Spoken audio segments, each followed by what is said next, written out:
Today, I'm going to be talking to you about my theories for Jujutsu Kaisen Chapter 229. So in Jujutsu Kaisen Chapter 228, we got a continuation of the battle between Gojo and Sukuna, with something unexpected finally happening. Actually, we had a number of different things that were unexpected that finally happened, but the biggest one is that it looks like Sukuna is finally going to be pulling out Mahoraga, which means that he's going to be using the 10 Shadows Curse technique, which is what we've been waiting for essentially the entire time during this fight. Another unexpected thing that happened was that Gojo was able to wound Sukuna while they were fighting within Gojo's domain that had been shrunk down to the size of a basketball. Now, we didn't get to see what technique actually hit him. I wouldn't be surprised if it was red or hollow purple or something like that, but it was definitely interesting to see that Gojo did have a weapon that was able to hit Sukuna as hard as it looked like it did. Now, coming back to the summoning of Mahoraga, or at least the utilization of his abilities, I assume that because we saw that wheel click into place in that panel, that does mean that Mahoraga is going to be there fighting against Gojo, which is going to be super interesting. But Gojo could seriously be in trouble here. I would not be surprised if, again, I've been saying this the last couple of chapters, but I wouldn't be surprised if Gojo or Sukuna, one of them, dies off in the next couple of chapters. We saw Sukuna take down Mahoraga during the Shibuya incident arc, but I'm just not sure if Gojo will be able to do it at this point because he is so burnt out. He's been fighting against Sukuna. He's lost 3 domain battles in a row, and Sukuna was essentially likely just doing that to tax him of his cursed energy, which is a very, smart idea. It's noted that Gojo, he's like, why is he going at me so hard? And it's because he was able to tax a lot of Gojo's cursed energy, and now he has him on the back foot. And then he uses a trump card like Mahoraga. Now, with that being said, that technique that Gojo used to injure Sukuna, we are not sure what that is. We're not sure if it's something we've seen before, if it's red, if maybe Falling Blossom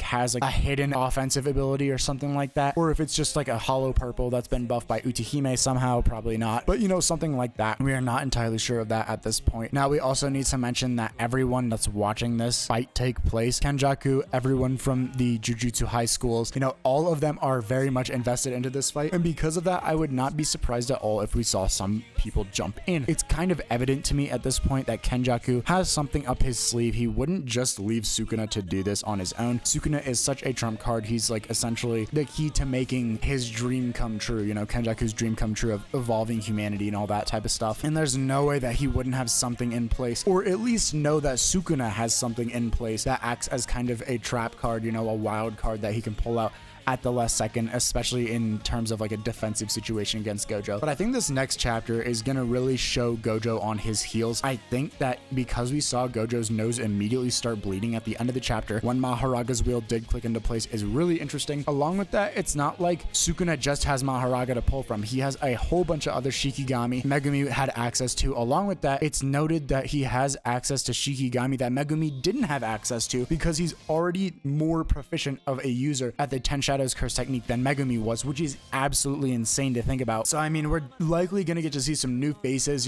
some new characters, but Mahoraga is kind of that trump card where it's he's got that, I think it's 8 rings, and he can adapt his self to become harder to kill with those 8 rings, and so it just makes the entire situation absolutely nuts. Along with that, I guess if Sukuna does kill Mahoraga, then I'm wondering what the ability to use him as a Shikigami is going to be. I'm not entirely sure if he's going to be able to kill him and then he's one of the Shikigami he's able to use. Megumi always used that as a sort of oh, if I'm gonna die, you're also gonna die type of card, and he used it like that in the Shibuya incident arc, and so I'm really interested to see what happens here. I wonder how Gojo's gonna go about taking on Mahoraga, especially as Gojo's attacks are kind of all similar to each other, so I feel like those 8 adaptations, I'm wondering how Mahoraga's really gonna be, he's gonna get to 4 and then Gojo's not gonna have anything new to pull out, so it's gonna be a problem. I'm not entirely sure what's going to go on with that. I don't know if he can pull Mahoraga into a domain. I don't know what the situation with that's going to be, but it's going to be a really crazy chapter, I believe. I think that Akutami has a large, I guess, if you will, impetus, or he's got a large reason to make this chapter really good. You just had season 2 drop. People are talking about it. Everyone's watching it. People are going to try and catch up to the manga because they're oh, this looks really good.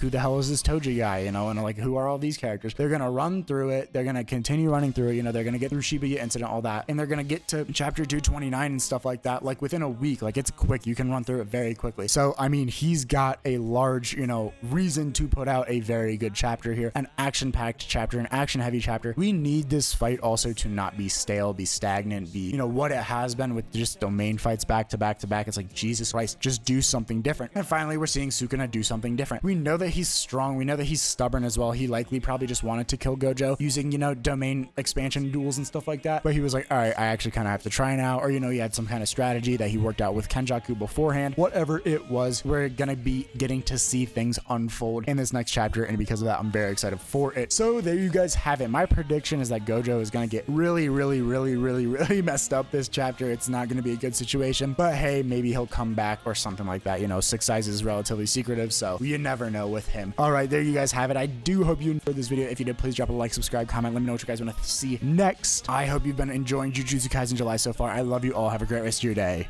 Peace.